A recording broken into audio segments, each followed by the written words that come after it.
penerapannya itu ada pada politik ekonomi Islam, itulah tubuhnya. Seluruh harta kekayaan itu larinya kan nomor 1 kepemilikan individu, nomor 2 kepemilikan umum, nomor 3 kepemilikan negara. Dan nanti dari pasar itu ada tetesannya, zakat, infak, sodako.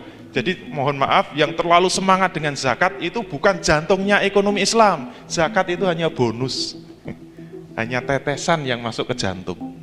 Kemudian yang gede mana? Kalau Indonesia insya Allah kepemilikan umum itu masuknya gede, masuk ke kas kepemilikan umum.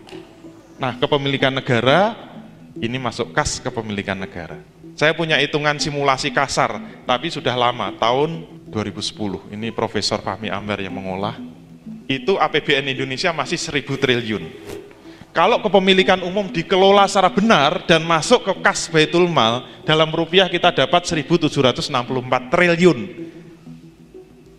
Padahal APBN hanya 1.000 triliun, surplusnya berapa? 700 triliun, tanpa memungut pajak sama sekali. Sisanya aja 700 triliun, itu bisa untuk menggratiskan sekolah, rumah sakit. Oleh karena itu, fungsi sentral Baitul Mal sebagai jantungnya ekonomi Islam, maka kuat tidaknya ekonomi Islam, jatuh bangunnya ekonomi Islam tergantung jantungnya ini. Kenapa kekhilafan dulu bisa berjalan dari sejak zaman Rasul sampai 1.400 tahun? Nggak ada pengangguran, nggak ada kemiskinan, semua makmur sejahtera, nggak ada sepanjang sejarah Islam itu sekolah bayar itu, karena duitnya kuat. Ini bukan alam mimpi, ini bukan teori, faktanya 1.400 tahun sudah berjalan.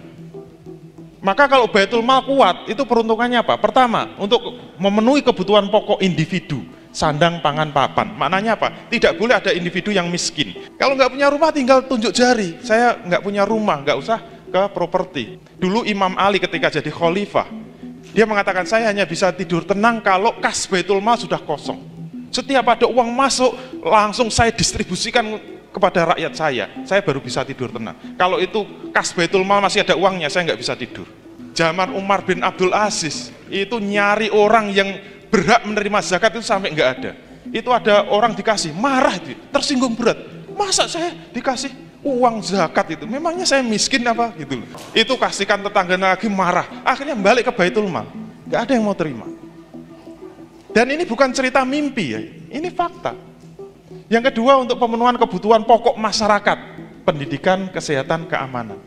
Jadi yang gratis tidak hanya pendidikan, kesehatan gratis, tidak hanya kesehatan, keamanan juga gratis. Itu TNI kasih kerjaan mengamankan kampung-kampung. Yang ketiga, membangun institusi berat. Umumnya pabrik pesawat terbang, pabrik mobil dan sebagainya itu negara yang membangun. Termasuk infrastruktur, jalan, jembatan, jalan tol semua tapi gratis semua. Gitu. Yang ketiga, untuk kebutuhan permodalan usaha. Ini bisnisnya kumpul sini, tinggal tanya siapa butuh modal, kasih, nggak usah kembali. Terus untuk keperluan simpan pinjam juga bisa. Jadi seperti bank itu bisa. Jadi bank itu tidak haram, yang haram itu transaksinya. Kalau Baitul Mal jadi bank bisa sampai ke desa-desa untuk kebutuhan jasa, transaksi dan lain sebagainya itu bisa. Makanya dulu ketika zaman Umar bin Abdul Aziz, setiap selesai Jumatan ada 3 pengumuman. Pengumuman pertama apa? Siapa pengusaha yang butuh modal silahkan tunjuk jari.